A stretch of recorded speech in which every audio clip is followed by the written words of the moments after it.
Welcome to Talking Feds, a roundtable that brings together prominent former federal officials and other special guests for a dynamic discussion of the most important political and legal topics of the day. I'm Harry Littman.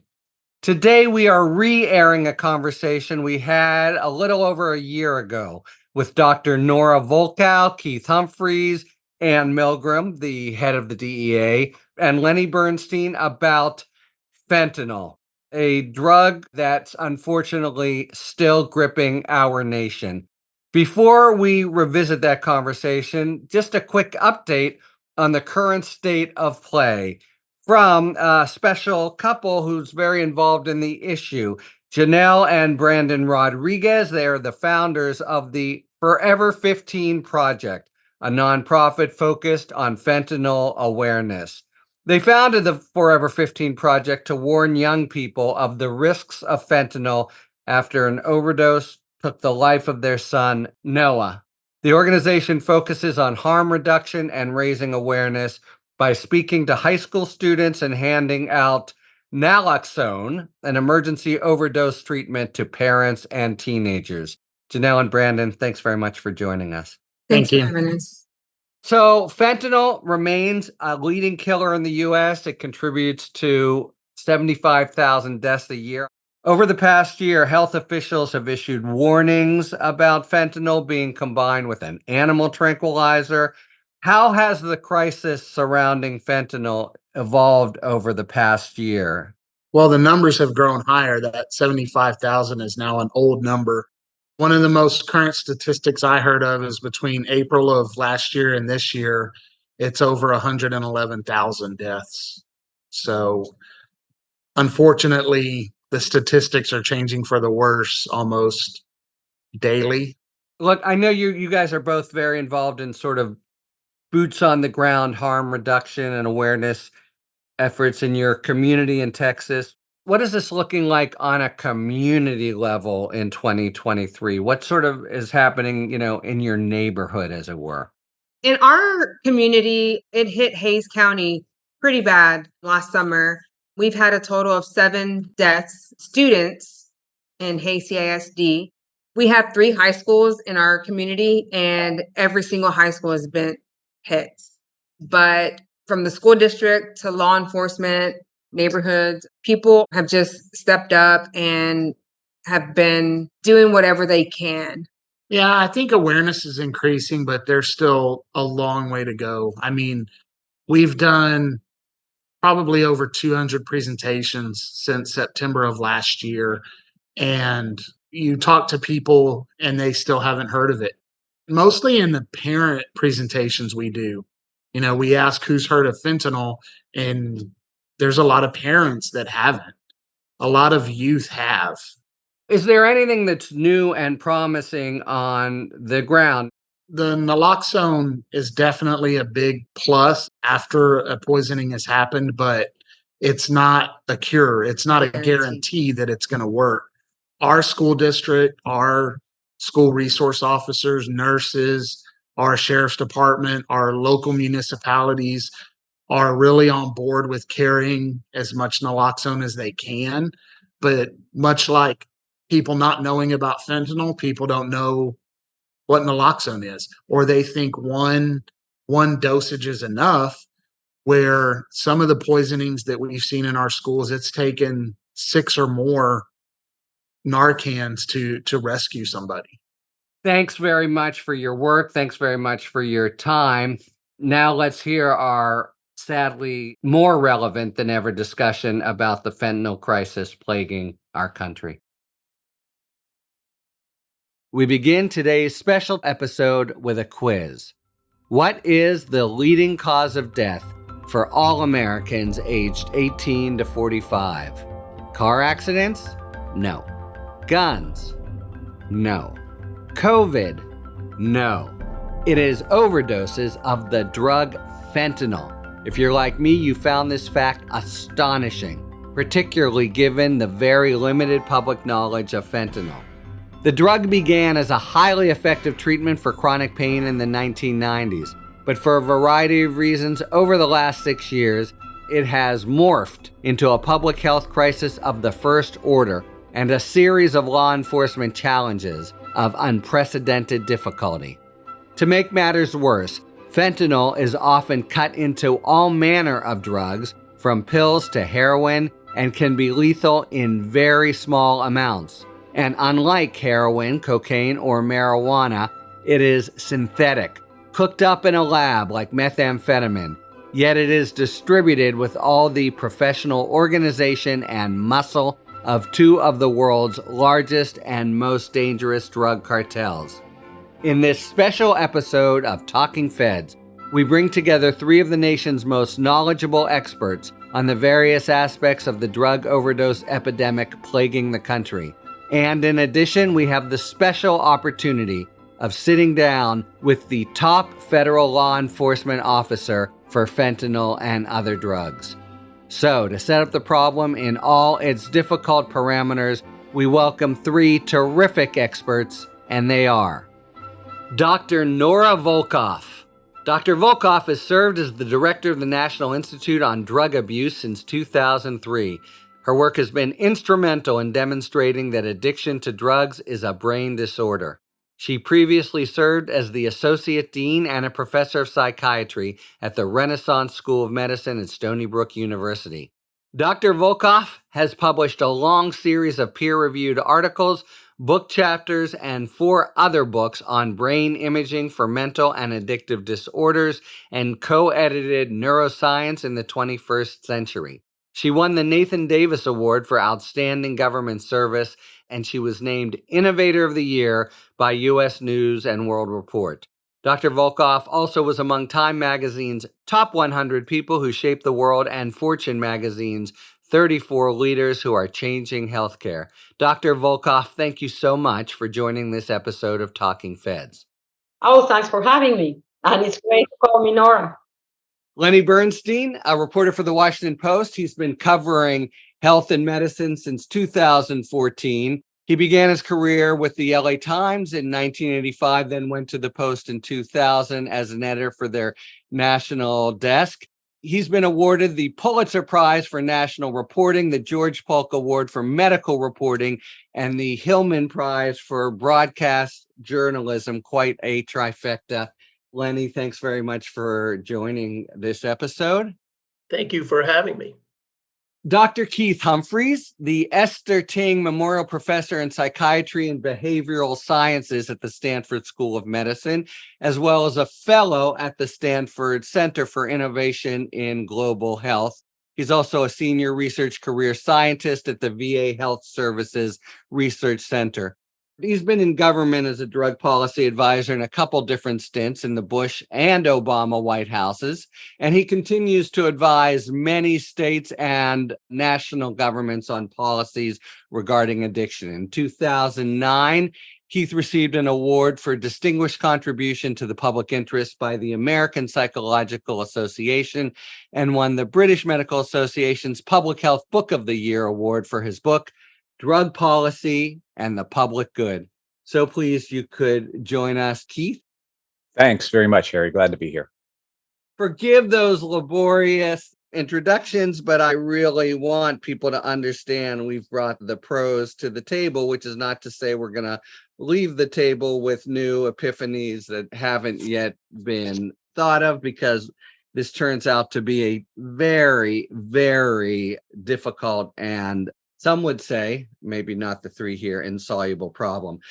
If you don't mind, I'd like to just set up the basics a little bit. Let's start with overdoses. So 2021 was a record year for overdose deaths. We are over 100,000 in this country.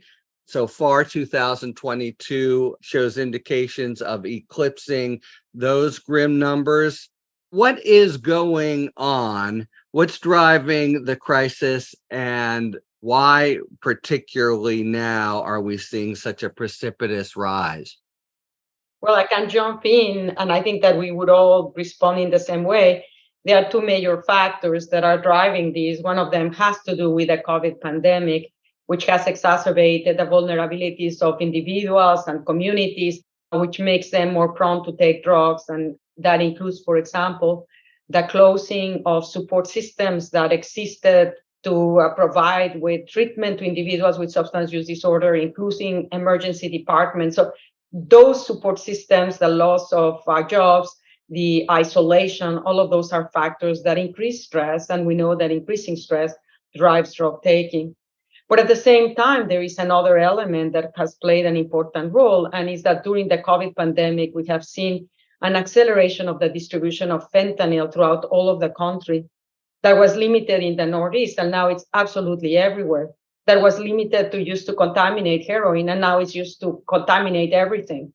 And the most recent development is the bringing of illicit fentanyl in illicitly manufactured prescription pills is now opening up the gate to making people that in the past would have not been at risk for having an overdose now are clearly very much at the chance of overdosing if they purchase an illicit pill, whether it is a stimulant, what they think is a stimulant medication like Adderall, or a benzodiazepine medication they think that it is to help them sleep, or even a pain analgesic. So those are two major factors.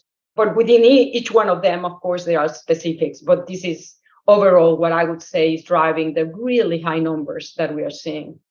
Let's try to unpack that then a little more. Look, fentanyl, I think, goes through a normal development process and is just a prescribed drug.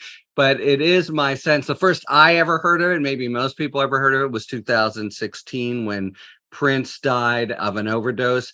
Is it largely a matter of the illicit fabrication and distribution of it? Or, as with, say, OxyContin, largely a matter of abuse of the existent prescription and pharmacological system? Do we have a sense of that? And if I can add to this, why do we go from 1990 to around 2016, 2017 with fentanyl as a footnote, and now all of a sudden, I believe it's involved in something like 2/3 of these 100,000 plus drug overdoses annually? The deaths are coming entirely from the illicit supply of fentanyl. There's nothing wrong with fentanyl. It was invented by Janssen about 60 years ago. It's actually incredibly useful when used medically for things like controlling pain and late-stage cancer. It's used in surgeries and anesthesia. But in those settings, it's going to be precisely measured out at a very, very small dose. And in that case, it's useful. And in an illicit market, it's of wildly varying potency, and the person taking it, of course, not being prescribed to them by a physician. They don't know what they're necessarily taking. Yeah, do they think they're even taking fentanyl? That's a really good question, to the extent to which people know what it is they're taking. At this point, if you're in an East Coast heroin market, you probably do know, because virtually every heroin that is seized has fentanyl in it. But for people who are using other types of drugs, like the ones Nora just mentioned, like pressed pills that look exactly like prescription pills and you think it's an Ativan, that can be fentanyl and you don't know it. And that is why we've had a number of deaths of kids, teenagers, college kids. Yeah. And the reason that's happening is, if you've used heroin for a very long time, you do have a certain amount of tolerance to opioids. If you've never used opioids and you take what you think is an Ativan and you take fentanyl instead, you have no tolerance to that, and your risk of overdose, meaning that your breathing slows down to the point that it stops, is extremely high. And that's the diabolical nature of the market. One other thing that people might wonder is, why do traffickers make fentanyl at all, given that it kills people? Yeah. Why would you want to kill your customers? It's because the profit margin is simply spectacular. Can you explain? So with heroin, you have to have a farm somewhere. You're probably overseen by a dodgy warlord in a part of the world with weak governance. And then you have to process that plant product, opioid poppy, and ship it 7,000, 15,000 miles, getting it past all these border posts, worrying about interdiction. Whereas fentanyl, a single chemist can whip it up in a sink, including very close to the final market source. So the profit margin for traffickers is about 100-fold higher than it is for heroin. And if you're making that much money per sale, as cold as this sounds, you can actually afford to kill some of your customers and you'll still come out financially ahead. Fentanyl is not something that users demanded. It's something that supply side did because it's extraordinarily lucrative. No one should ever have done this at all, ever, but it happens. We all know it happens. And think about a college student saying to another college student, "Do you have an Adderall? Can I borrow one?" There was a reasonable expectation 10, 15 years ago that was unadulterated. Now, you do not know what you are getting. That could have been a fake pill pressed by a drug cartel on the other side of the border, brought over here. And as Keith just said, you've got no resistance, you've got no tolerance to what's in that. And so we see younger people dying that way. Well, let me stick with this example because I just want to understand. I think, in my mind, okay, I'm addicted to heroin. So I have in my, this may be terribly antiquated, but you got to go somewhere to a seamy place and risk violence, and someone brings it to you. Let's stay with my dorm mate. Where does he get the Adderall from?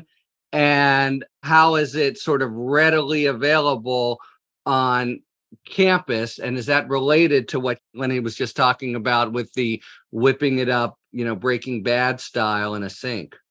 Well, smart and savvy kids can get them online. They don't have to go to a bad part of town and deal with someone who's got a gun stuck in their belt. They can buy them over the dark web from the US suppliers or from other countries. They show up in the post office box. Yeah. So if I were going to ship, a bale of opium poppies, right, that would be very detectable.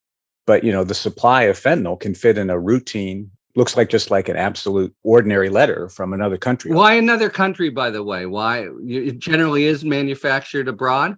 Yeah. Initially, it's China in the shadow of their illicit pharmaceutical industry, but increasingly they're now shipping what are called precursor chemicals. So like these are the things you use to then make the drugs you're going to sell, shipping them directly to Mexico, and then they're imported over the land border. And so that's the trade. But, with the internet, it doesn't matter. We buy lots of things. We don't know exactly where they're made anymore. That's just how, global commerce works. So to the end user, that can all be hidden. All they know is that this particular site or the particular site that looks nice and designed for a 19-year-old somehow is connected. You guys have twice used the word cartel. So there are big, bad, nasty international businesses with machine guns behind them who are at the beginning of this supply chain. Yeah. A single chemist can do these things on their own, entrepreneurial chemists. And there's certainly probably some of that, including some people, particularly in China, who probably work in the legitimate industry during the day. But to distribute throughout the United States and to pay off people has to be paid off. And also to protect the physical plant in corrupt countries takes a large transnational crime group. And so they are pivotal to this international trade of chemicals from China to Mexico and then fentanyl into the United States. I was just going to comment that what it is clear is the incentives for bringing fentanyl into the illicit drug market are gigantic and driven, of course, by greed. And that unless it is targeted very, very proactively, they are not going to go away because they have the capabilities of rapidly shifting their modes of distribution. And from the synthesis perspective, it is relatively easy to synthesize. Where there is the opportunity to actually constrain it is by regulating the precursors. And that is, of course, one of the main targets. But the other side of the coin, and I think this is one of the issues that also should come into the discourse, is that while people that are taking heroin and people that actually are taking other drugs regularly know that there is a high risk of their drugs that they are buying to be contaminated, many others do not. And that could be your teenager, or it could be your middle-aged person that cannot get their physician to prescribe a medication for them to go to sleep. So the importance of educating the public about the reality of what the dangers on the illicit drug market currently are is crucial for us as a nation to bring it forward. Because now fentanyl is literally everywhere. And as Lenny was mentioning and Keith, we now saw for the first time more than doubling in 1 year period the deaths from adolescents from fentanyl overdoses. And as Keith mentioned it, it's not that the teenagers seek out fentanyl, not at all. They have very low levels of heroin, cocaine use, which is also frequently contaminated, but they do favor illicit prescriptions. And that's where the hook comes. But it's also middle-aged people. So it's not, now we diversify it enormously. So in terms of what is it that we can do, training and educating the public and the providers about the dangers associated with fentanyl. And the other aspect that we also need to be aware is fentanyl, by its potency, it actually increases the risk of overdose, but it's also highly reinforcing and can therefore have properties that people that are addicted to heroin, that have become tolerant to it, find as positive. So now we're seeing a group of opioid users that seeks out actively fentanyl. And of course, targeted intervention need to be different for them than it is for other people that are not seeking, that in fact are afraid for taking fentanyl, but do not know how to test their drugs. Yeah, so I see this dual market. Let me just stick with this pharmacologically for 1 second. I've always thought of, heroin as top of the charts in its analgesic, if that's the right word, properties. And we read that fentanyl is 100 times as potent, 100 times as addictive, which among other things means teeny little changes could be the difference from strong pain suppression to overdose. How do you even do that? And what's it even mean to say that something is 100 times more potent than heroin?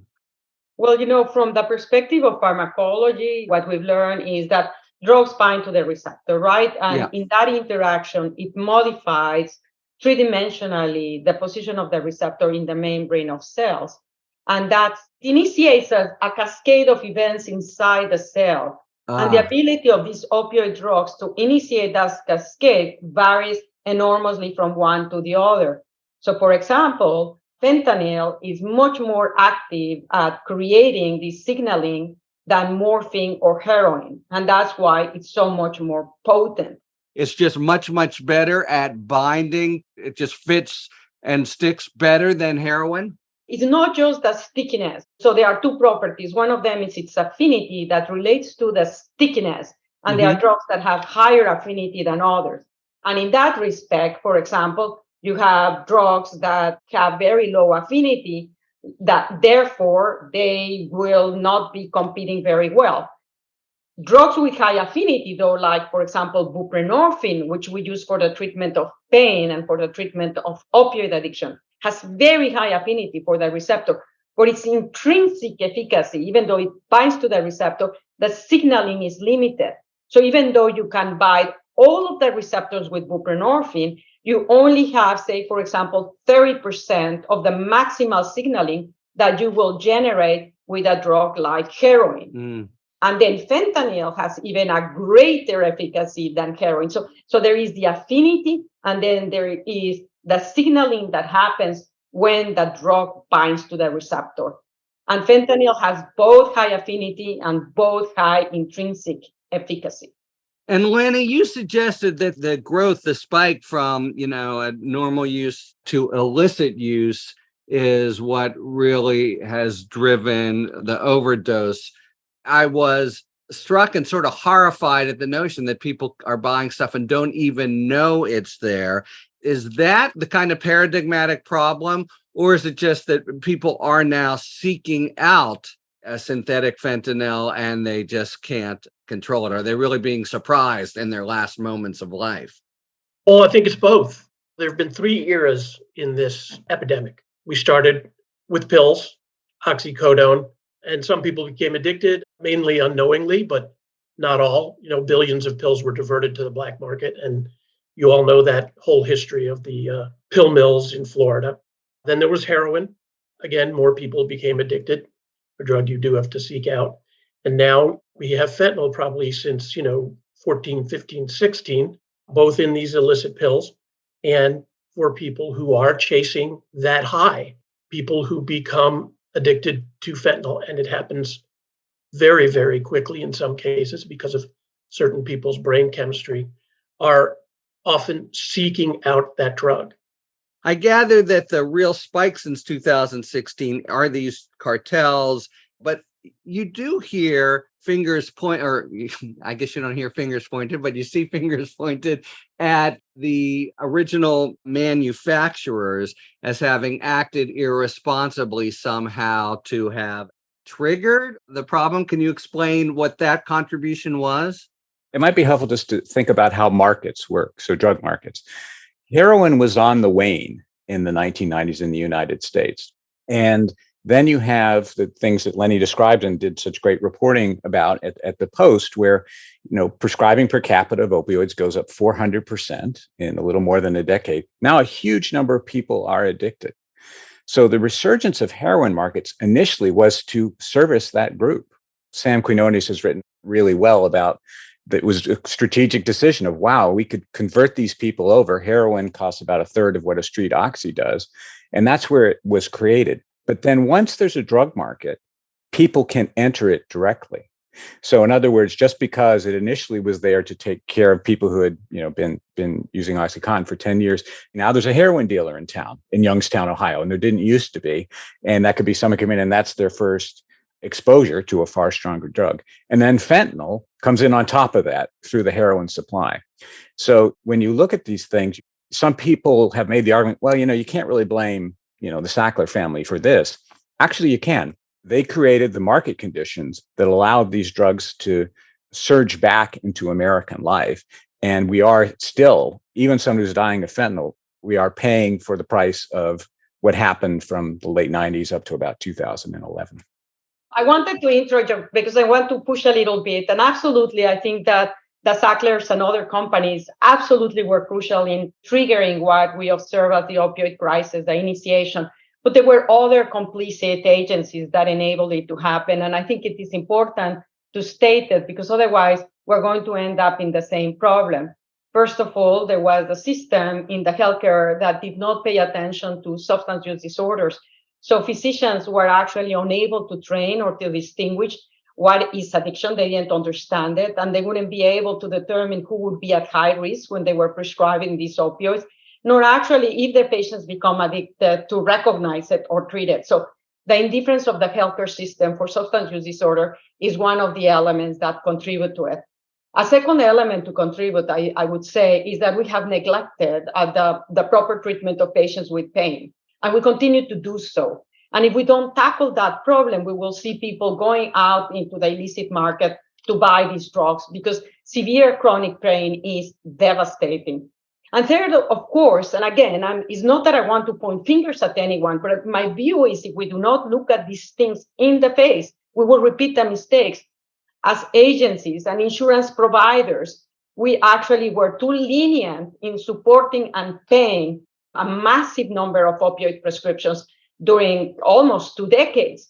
So yes, there is an origin about the distribution and the education, improper education of clinicians on how to use them. But there were other systems that failed. And I think that we need to strengthen them to avoid this from happening again. I was a U.S. attorney in a part of the country that had real OxyContin problems in the rural communities. And it was mainly bad docs who were prescribing. It was mainly, in other words, corruption of the illicit market. I'd like to understand better the relationship between the Sackler piece and this big international cartel that we're hearing gets precursor chemicals from China and it comes in through Mexico, which seems like a whole different market. Are they essentially two different markets side by side that are just reinforcing, or is it somehow all joined so that you begin with the baddest of the bad guys and yet it somehow winds up with a dirty doctor giving his 60-year-old patient a fentanyl pill? It's a pretty complicated question to answer. At the policy level, they are distinct problems. So everything Nora said is completely correct about the holes in the training of medicine, the way we finance care, the weaknesses in regulatory agencies. Those holes, which Purdue and, by the way, other companies, Teva, Johnson & Johnson, so on, ran through, those holes are still there. So from a policy viewpoint, it matters to know that those are legally regulated companies, ostensibly. So we have a lot of capacity to fill those. So if you're a U.S. attorney or you're in the Congress or whatever, you think, okay, how did they do that? How did they market this way? We can stop them. Whereas on the illicit side, you have none of those tools. There's no license to be a fentanyl dealer. You can't put any constraint on them. You can punish them, obviously, through the criminal justice system. But those are all gone. So in that sense, they're really different. At the level of individual people who are addicted, they could be completely blended.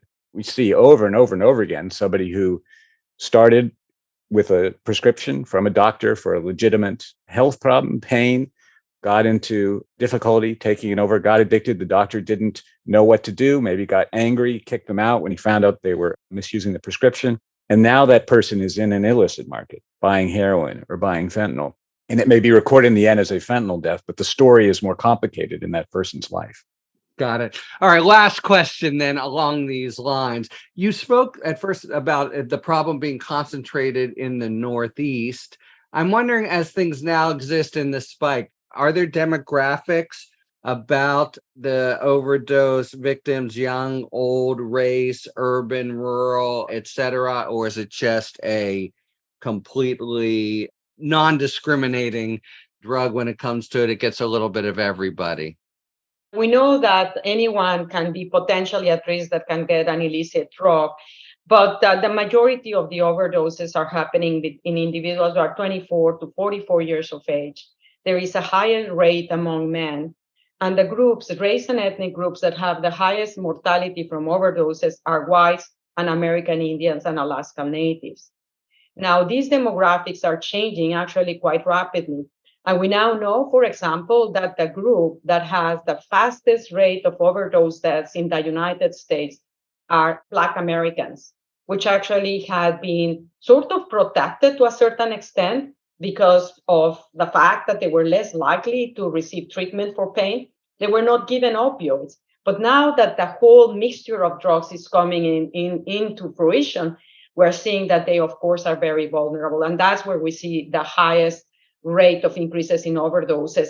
But in absolute numbers, 24 to 44 years of age, white Americans, American Indians, and Alaska Natives.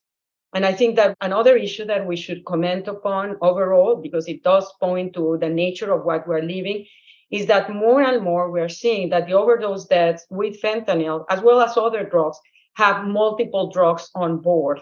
So it's not just fentanyl by itself, it's combined with benzodiazepines, or it's combined with anticonvulsants, or it's combined with alcohol. Similarly, methamphetamine deaths or cocaine deaths are frequently combined with fentanyl. So more and more people are subjected to multiple substances, unbeknownst, or sometimes because they seek them out. And that makes the treatment of and reversal of overdoses so much harder to deal with.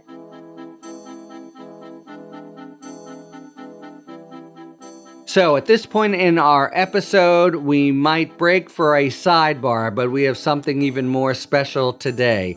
A one-on-one interview with the administrator, that is the top official in charge of the Drug Enforcement Administration, Ann Milgram, who has buck-stopping authority for the law enforcement challenges posed by the current fentanyl crisis.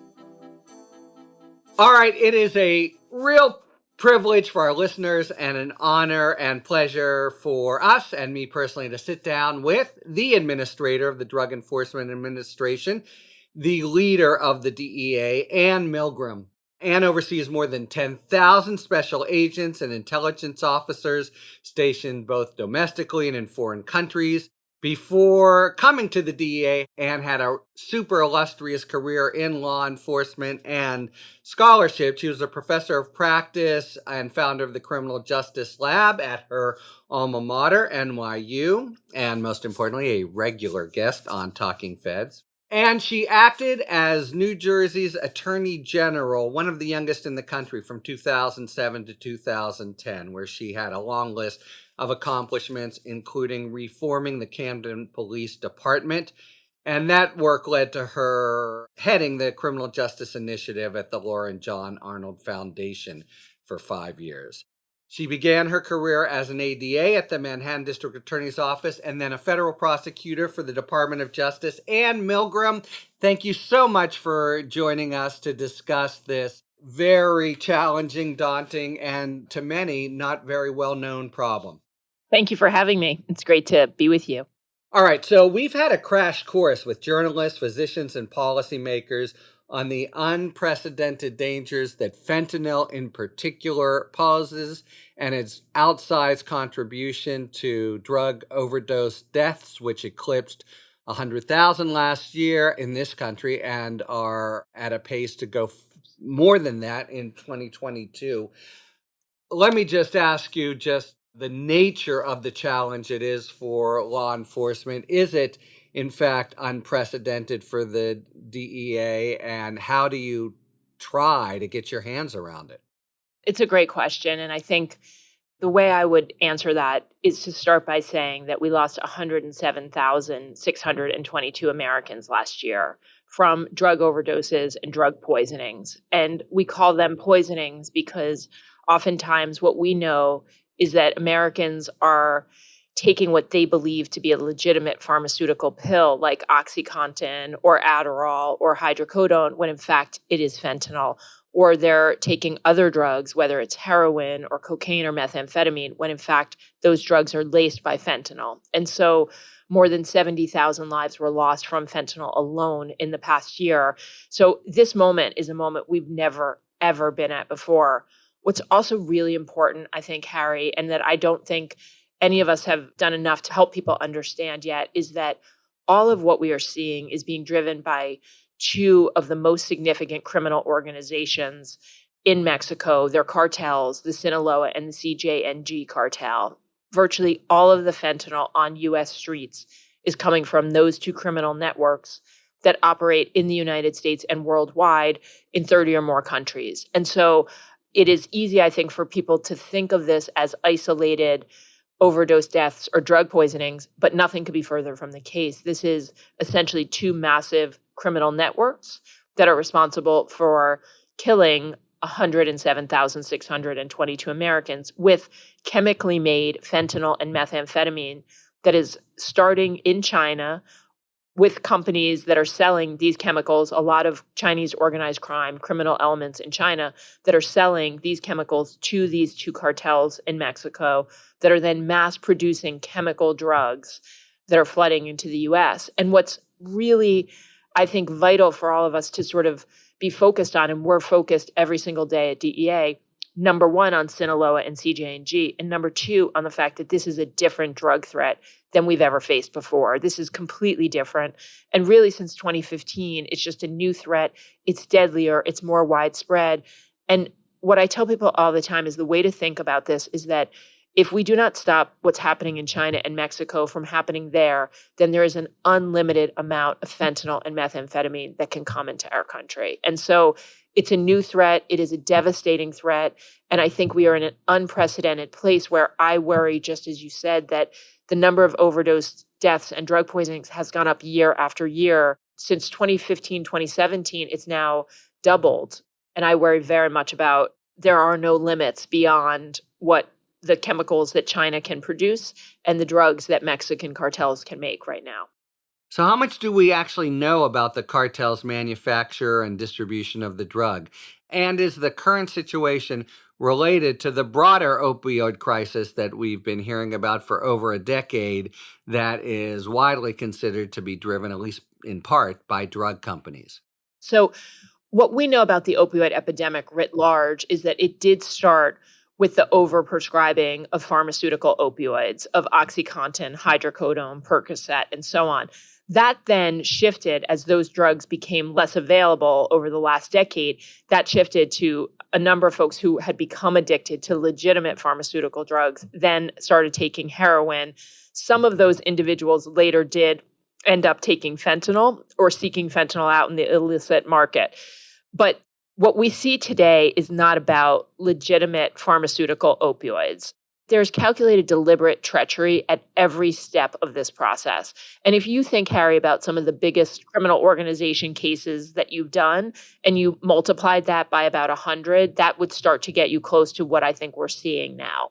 So it starts in China, where these chemicals are being sold, they're mislabeled, they're deceptive in how they're packaged and shipped. Precursor chemicals, yes? Precursor chemicals, exactly. So that's the first level of deception, is that they're not forthright about what is actually being sent to Mexico and to some other places in Central America that are then brought to Mexico.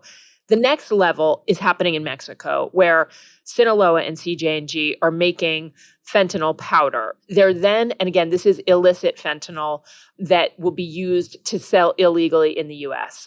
There's nothing medical or pharmaceutical about it. This is just all illicit fentanyl. The cartels are then taking that fentanyl powder and they're pressing a large amount of that into fake pills. Now, people use the term counterfeit pills. I don't like it because it gives the impression that it's really Oxy. It's just a different version, or somebody's, making something that's like Oxy. It's not Oxy. Again, there is deliberate calculated treachery where what the cartels are doing is they're buying the stamps and the colors to make the pills look as though they're real.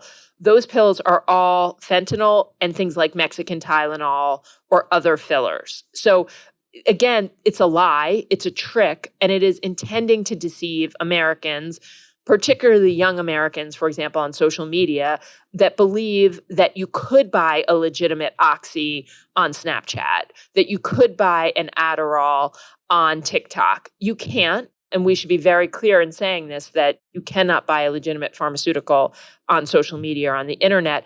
But what the cartels are doing is they're taking advantage of a few things. Number one, the fact that we did have this opioid epidemic where there was an extensive amount of pills in the US. And so that's a piece of it. The other piece is that they're really exploiting social media, particularly for young people, because people are connected in networks. There's a false sense, I think, of safety and comfort that comes from that. And then they're saying, hey, I've got an Oxy. Do you want an Oxy that I'll deliver to your house? And so what's happening, Sinaloa and CJ&G are making this fentanyl. Some of that fentanyl they're pushing into the US in powder form that's then being used to lace cocaine or heroin or methamphetamine. Are they then just connecting with pre-established cocaine and heroin distribution conspiracies to have this laced in, or are they running everything from China to end product? Right. So this is a really interesting question. So I think when I was beginning as a prosecutor and doing drug cases, and probably for you too, your question sort of indicates to me like your experience was the same as mine. There was a cocaine dealer, there was a meth dealer or heroin dealer. They weren't always the same person. What we see now is really, we call it polydrug. So even coming out of Mexico, when we have seizures just along the border, almost always right now, we have these massive seizures. There'll be fentanyl powder, fentanyl pills, methamphetamine powder, and then some cocaine, heroin, or marijuana, often money as well, sometimes guns. And so what we see is that all of this is being trafficked together by the cartels.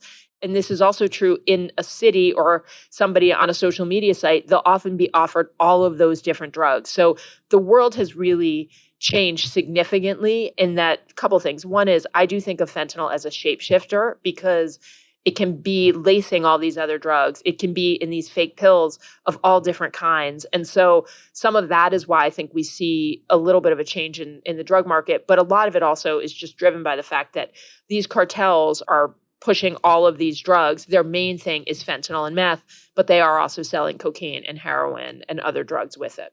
And the experts explained to us how the sort of vicious commercial calculation where, you lose a few customers, it's just a cost of doing business. Well, look, this strikes me as an old style prosecutor, as you keep putting it, as incredibly difficult to try to police. It's synthetic, it's smaller, it comes in, and it doesn't have the same kind of on the street distribution pathways. What sorts of new strategies are you trying to bring to bear? So the first and most important thing I can say is that we are relentlessly focused on Sinaloa and CJ&G, the two cartels that are operating worldwide. And we also, as you know, operate worldwide. We have almost 300 offices across the United States and across the world. And so we are mapping, we are analyzing, and we are targeting those two significant networks. As a rule, it's something we've often focused in the past on high value targets. So think about the case that we brought against El Chapo, who was one of the leaders of the Sinaloa cartel. But in today's world, with what we see and what we know, it's not enough to take down the head of the cartel. We have to disable the network, the entire network. And so we're thinking about this much more in the way that I think the United States has evolved to think about terrorism in the past decade or two, which is to think about networks as a whole, as opposed to just the individuals at the top of those networks. The second thing we're doing that I think is vital is that we've launched something called Operation Overdrive. We've, since the beginning of this year, worked very closely in 34 cities across the United States to target the overdose deaths and drug poisonings and the drug-related violence, and to do what we can to reduce things like drug-related violence. So when I say 107,622 American lives, that is just the drug poisonings. It doesn't include all of the increased violence we've seen in communities, much of which is drug-related. And so Miami is a great example where, working in partnership with the Miami PD, other state, local, and federal partners, we have essentially operated for 3 months in the 4 most significant violent hotspots and been able to reduce homicides there by 36%. So the work of Operation Overdrive is really, how can we be proactive, data-driven in addressing the greatest threats in communities? And so what we did to start was to basically say, here we looked at FBI and CDC data and said, what are the places across our country that are suffering the most from drug-related violence and from overdose deaths and drug poisonings? We then selected those 34 places, and we did extensive intelligence and threat assessment work to understand who are the worst offenders, who are the shooters, who are the people that are selling the fentanyl that's killing people in those communities. And then we've taken that into operations across the country. We're just finishing that first phase. We're about to go up in 57 cities and counties across the United States, again, being really focused in those communities on, who are the most significant and dangerous individuals and organizations that are driving poisoning deaths and violence deaths. That's what we are focused on in the U.S. side. I've done that, and a lot of communities have, with some success in gun violence. I mean, the fact is, people will often know who's responsible. What about the other end of the pipeline, Anne? Is there anything to be done with, given all the sort of geopolitical complications with China, or any attempt to try to get any cooperation with international partners to reduce or smother the production of the precursor chemicals?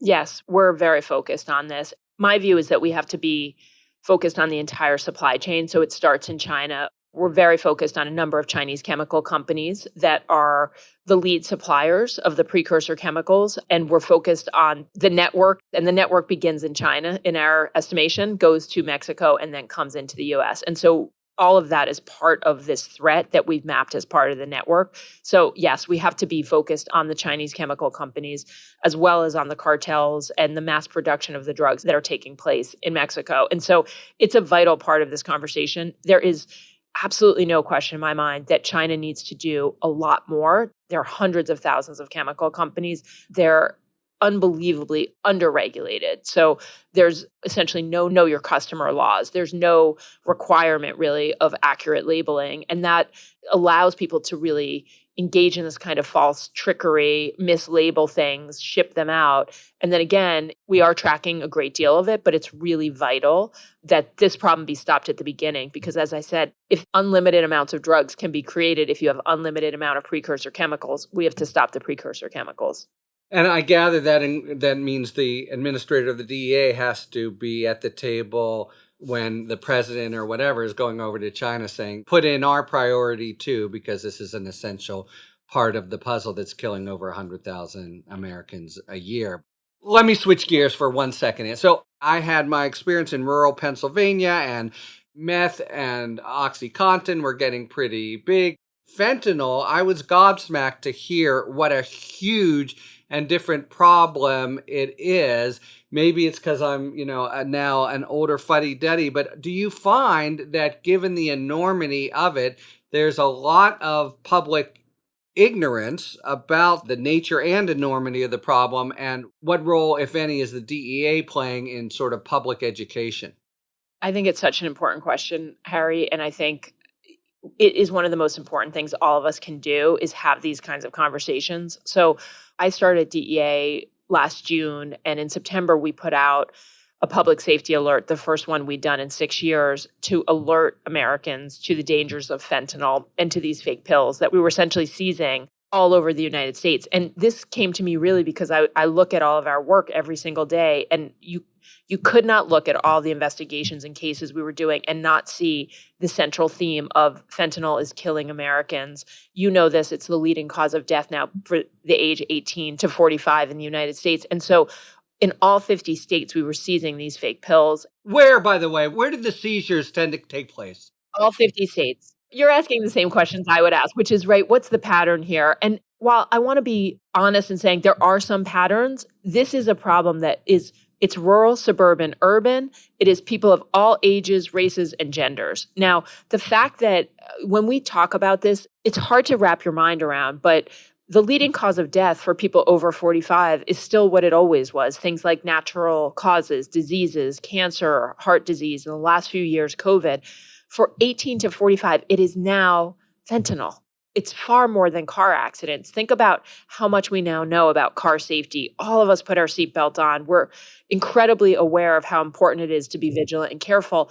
And fentanyl, for a variety of reasons, I think in part because it is a shapeshifter and it has been combined with other drugs. And again, think about this deliberate trickery where it's being sold as though it's something else. It has allowed it to go across the country quicker and in a way that is less understood. If you add all the shootings and all the car accidents together, it's still less than drug overdoses and drug poisonings. And so we've launched a campaign called One Pill Can Kill because we really want people to understand, particularly young people who may be on social media, just one pill, even half a pill, people die from. We had 80 families come to DEA headquarters to meet with me and our leadership team and to talk about ways that we can partner on fentanyl. And these are all people who've lost family members, kids, spouses, brothers and sisters. And it is devastating to realize that for so many, the first time they knew anything about fentanyl was when their child died. The first moment that they understood the threat, that essentially if you have a smartphone, there is a drug dealer in that smartphone. Your kid sitting in a bedroom, literally a drug dealer can find them and can lie to them and trick them about what they have and what they're doing. And that can show up on your doorstep 10 minutes later. And so it's really profoundly important to me that we start these conversations and we have these conversations because we know they work.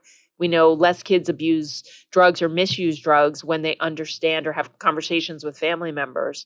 And Harry, I'll tell you what I do whenever I'm with anyone, because obviously I spend my days thinking about this now, is, I'll put 10 or 15 grains of salt in my palm and show people that that is a deadly dose. That is enough fentanyl to kill someone, and you have no idea whether it's in what you're taking. And you simply cannot take that risk. And you've probably had a lot of these conversations, but there was a mom who was with us at headquarters when we did this family fentanyl summit. And she had lost both her kids to pills that they purchased on social media. And she just said to me, I never thought this could happen to me. And it hurts my heart to have those conversations every day. And so we think a lot about how do we meet this moment? How do we help people understand the threat? It is deadlier than it has ever been, and it is completely different. And so I'm grateful to you for doing this episode on it. And just, we have to be having these national conversations about the harm and the threat that's out there today. Yeah, you're scaring me plenty. My oldest is about to start college and you want them to be aware. But this is, even if you are aware, it's hard to know. Let's close here, Ms. Administrator. I'm thinking of prior successful law enforcement campaigns and controlled substances campaigns, and there are challenges here that were not present there.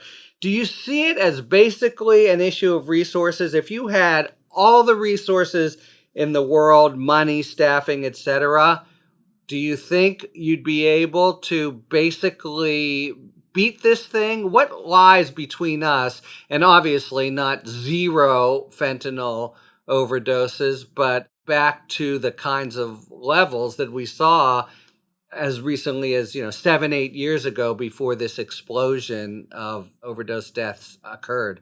So no one sitting in my position would ever say that they don't need more resources. Of course, we always want more resources. Right. But what I can tell you is this. I can tell you we have the best people, and we have men and women in our operations, intelligence, and diversion divisions worldwide who literally, they wake up every day thinking about how do they defeat these networks. And we are relentlessly focused on those two networks. So if you ask me sitting here, I think it's simple, but it's not easy. And so it's very clear to me what the threat is, who the adversaries are, and that's incredibly helpful, as you know.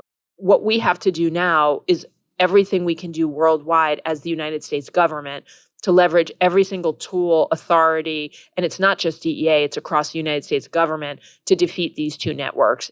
We've seen the United States government be successful at doing similar things, and so I have a lot of confidence that the men and women of DEA are incredible and that we will defeat these networks. But I think it's also really important to be clear-eyed about how extensive this threat is. It is a worldwide threat. Fentanyl is a uniquely American threat right now, but this sort of chemically manufactured methamphetamine we're seeing worldwide from those same cartels.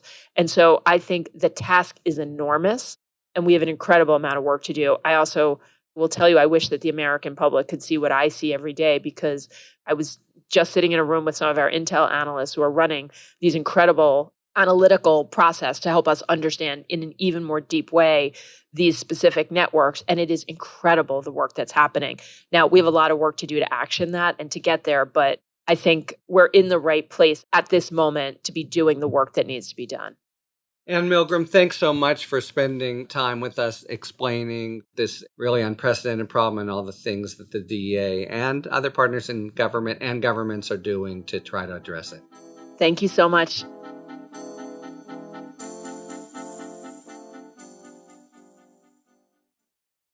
All right, so let's move now to what we're trying to do to meet the challenge on the treatment side.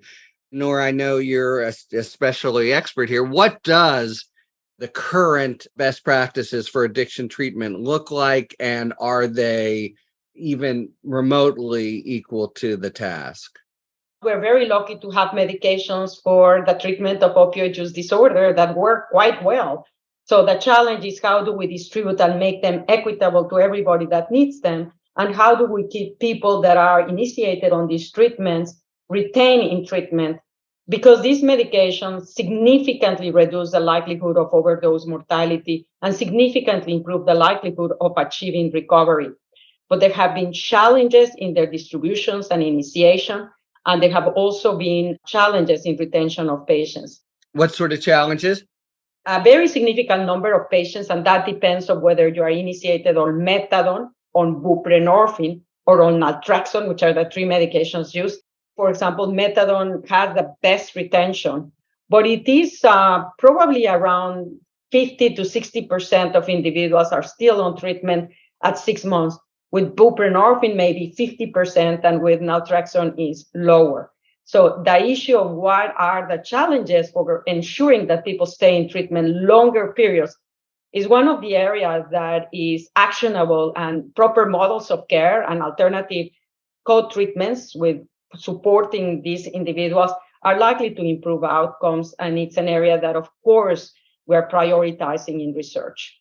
I would add a sort of a sociological point on top of all of that, which I agree with, and that is that the country is still fundamentally ambivalent about whether addiction is a legitimate medical condition that the healthcare system should treat. Yes. So you see that in the attitudes people have, sort of sometimes the hostility they have to addicted people. You see it in the low reimbursement rates. You see that in non-compliance with parity laws that are supposed to protect families so that they get addiction care for their loved ones, and then they can't get it. And you see it, I'm embarrassed to say, because I teach in a medical school, you sometimes see it in doctors. You know, what are you doing in my clinic? I'm doing medicine, not doing with addiction. Yeah, you're a criminal or whatever. Yeah. Yeah. Or you're just immoral. And I always say, you know, if you want to treat perfect people, you should not be in medicine, right? Because there aren't any. And everyone has substandard health behavior. All of us do. But those attitudes are there. And that is part of why that even though we have these terrific FDA approved medications, they are nowhere near provided and received at the level that they could be. If we took this as seriously as we take cancer or heart disease, we would have many fewer people dying than we do today. We've also made it very difficult until recently for doctors to get the accreditation they need to give out these medications. And so not that many do. We had a thing called the X waiver, which Nora, it's gone now, right?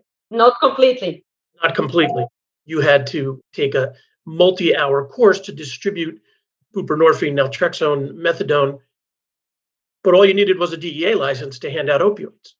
It was much easier to hand out the drug than the thing that helps you get off of it. I'm trying to understand the relationship between treatment and overdose deaths. So I gather that many people become addicted to fentanyl, and then there's this 6-month or longer regime. What about the people who just take an overdose? What sort of treatment options are available for that most extreme reaction to fentanyl?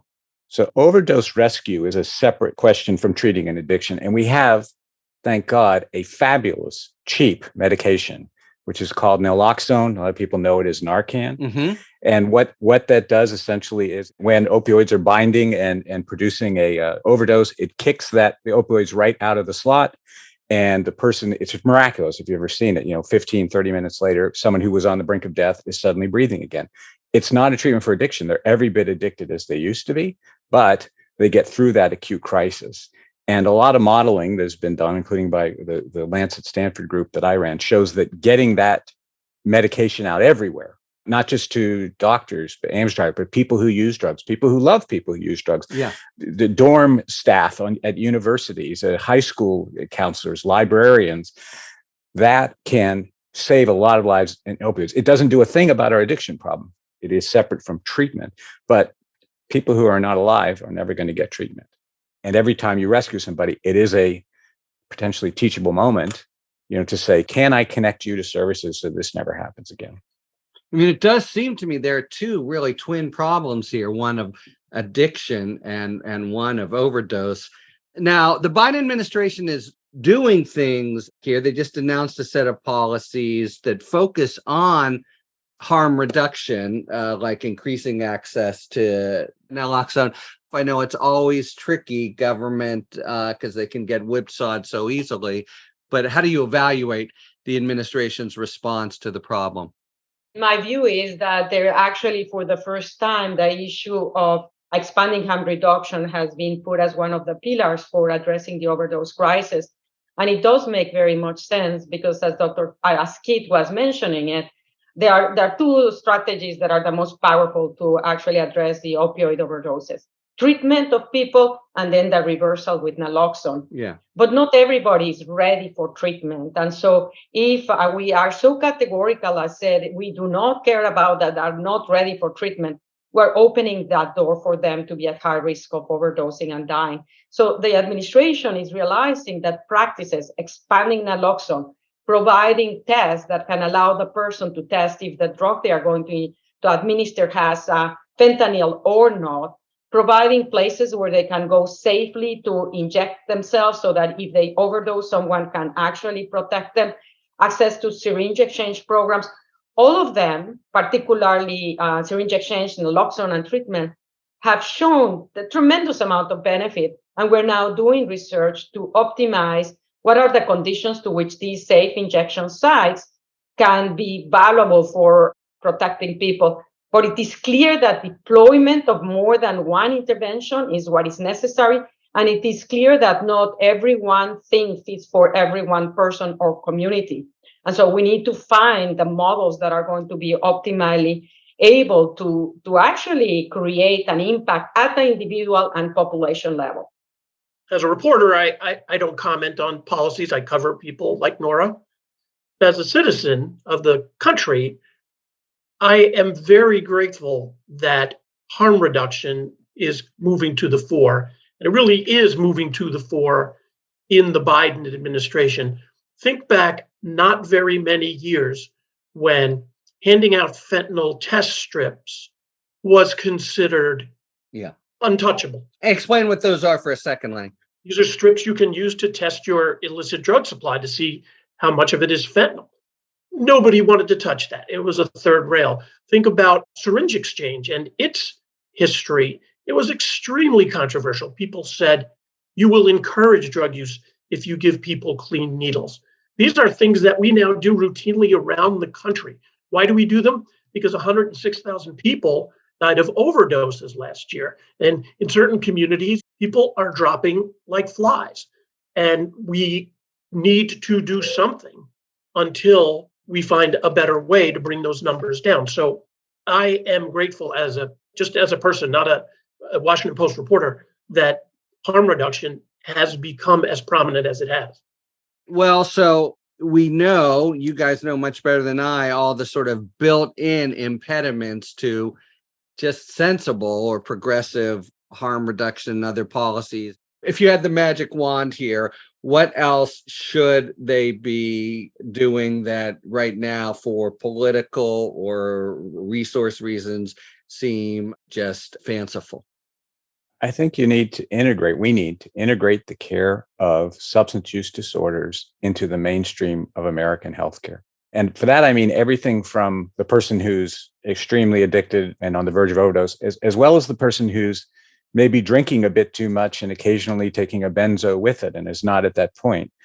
And that's what we do with everything else. Heart disease, sometimes your doctor will say you should exercise more, sometimes eat a better diet, sometimes you need a cardiac catheterization, and sometimes we need the paddles because it's an emergency. But it's all the way integrated through, and it's seen as legitimate, and it is also reimbursed as such. And I think we have to bite that bullet and say addiction is one of the principal killers of people in developed societies, and we're also one of the principal causes of disability and just plain misery for that matter. We don't ignore cancer, we don't ignore heart disease, but we do still ignore addiction. And that decision, which is in some ways a moral, ethical, philosophical decision, would then lead you to do a lot of things differently in terms of how you train physicians, how you paid for care, and how you integrated the care of addiction into the core of health. And I would highlight, I completely agree with Keith. I mean, this is a crucial thing that we can do, build up the structure to stop discriminating the treatment of addiction as a disease and to put the same level of urgency as, for example, we do for the treatment of cancer. And identify that it is a continuum, that we can prevent the more severe cases by intervening early on. As he was saying, for cardiac disease, we also see it for diabetes. And physicians are reimbursed for the interventions to take care of patients early on and to guide them toward behavioral change that will improve their outcomes. We should do the same thing with addiction, a sub-threshold condition or pre-addiction stage that enables clinicians to identify where the patterns of drug taken are risky and do an intervention for this, which they will be reimbursed. And I highlight reimbursement because without it, physicians are not incentivized to actually take action. So strengthening the healthcare systems and being aware of the responsibility, I think it was one of the most important things that we can do to address the overdose crisis that we are living. I'm not endorsing this, but I just want to mention it as an extension of what Keith and Nora are talking about. There are nations that have decriminalized almost all drugs and treat this problem almost entirely as a health problem.